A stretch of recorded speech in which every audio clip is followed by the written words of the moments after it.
What is the problem in Manipur? See, in Manipur, there is apparently definitely these clashes between two ethnic groups, the Kukis and the Meiteis. And there's also, so in Manipur, you have three major ethnic groups. The Nagas, the Kukis, and the Meiteis.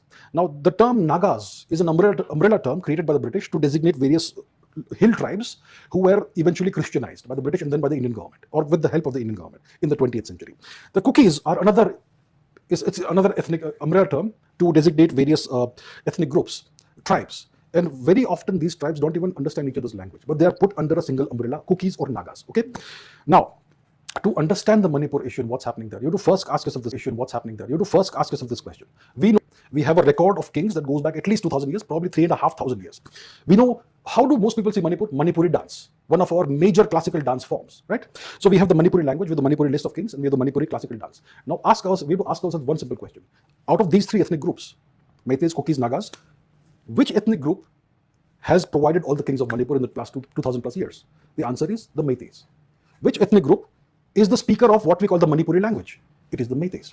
Which ethnic group has given us Manipuri classical dance and Manipuri Natya, the various art forms of Manipur?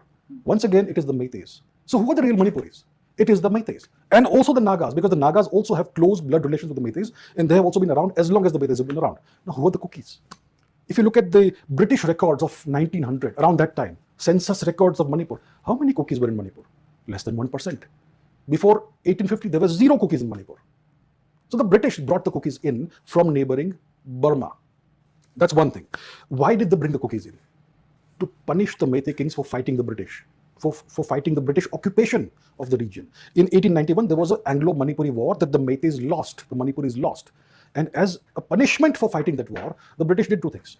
Firstly, they confined the Meitei people to about 5% roughly of the territory of the Kingdom of Manipur. Only 5%.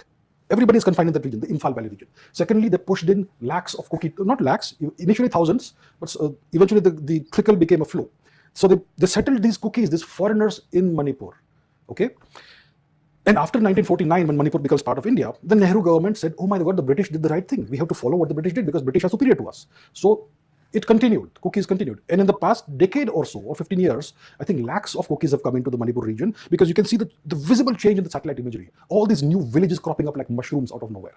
So this is an invasion of India. It's an invasion of Manipur.